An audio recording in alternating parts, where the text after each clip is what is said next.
We start in New York City. As the situation with the crystals worsens, Sentury meets his dog.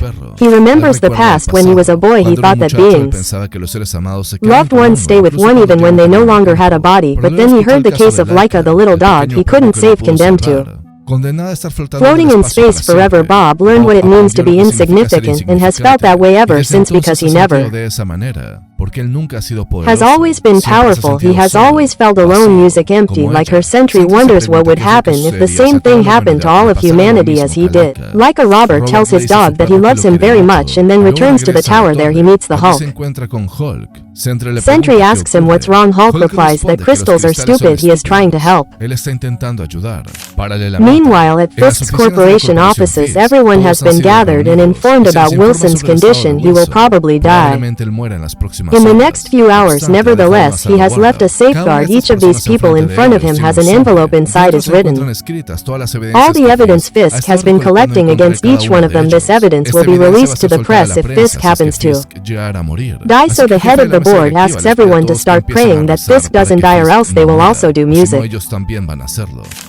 Returning to Sentury, Lindy cannot tolerate the death of her dog. She points out that she never wants to have a pet again and even thinks about giving away the cat before having to watch him die too. Robert reminds her that when they took Normie into the family, they made a promise that they would be there the day he left. Lindy knows this, but she can't be there. It is too much for her.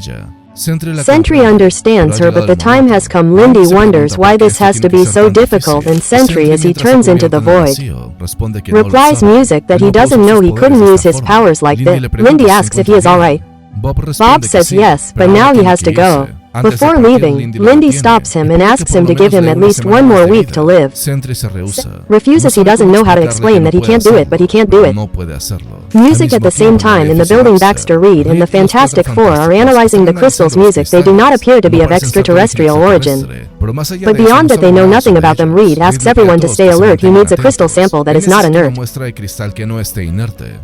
He also asks to call everyone to contact the Chinese and Europeans. Reed has a bad feeling. Ben asks him where he is going. Mr. Fantastic replies that he is going to see an old friend. Returning to Sentury, he has taken Normie to the park, and he tells himself that he is going to lose him, that he did not do enough for him, he did not give him enough love, he did not have enough time. Bob has always been this way, it has never been enough. Then we observe Clock. He is attentive to all the news that is happening in the world when suddenly he feels an unauthorized presence. Reed appears. It has been a long time. Security, using his clock code, recognizes him and states that Sentury has given him instructions so he can to affect the way Sentury runs its operations, but there are many things that concern him. For example, the crystals that seeing a rather disturbed. He believes the presence known as the Void is re-emerging. Clock responds that he cannot.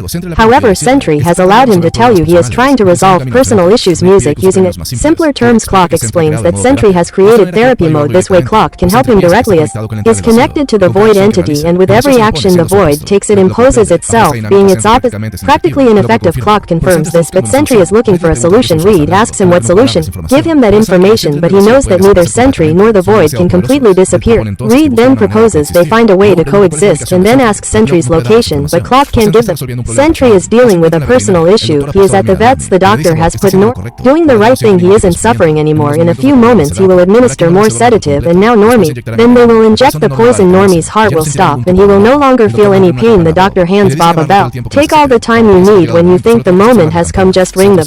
Sentury starts to cry, but the Void emerges. Bob tries to fight against it. He can't afford this, but this situation. He hugs his dog and tells him that he is here for him. Returning to Reed, temporal or subdimensional, but then the code red activates. The crystalline entity has appeared in multiple locations. All Clock proceeds to inform all the heroes, including the Avengers and the X-Men. We observe the battlefield. Carol asks Reed where the hell. Reed replies that he is looking for Sentury. Carol asks him to immediately, so Reed asks Clock to call music to Sentury. Now at the vet, Clock asks Sentury to the veterinarian informs Bob that they are going to administer the poison to the dog, but before Robert, good bitch as Normie, could fly as Normie. Music can do it. In one day he went to space, but he couldn't come back as Normie. Music. Bob tells his dog he loves him. His dog has passed away. The Void. Bob tries to fight again, but can't stand it. He runs out of the place. Bob walks through the streets crying the emptiness. Clock continues trying to communicate with him, but Sentury tells him no, he just wants to be alone. Clock insists, tells him that there is an urgent matter, they need him immediately. Next we see Sentury, who functional and ready to respond very well. Boys, in this way another chapter of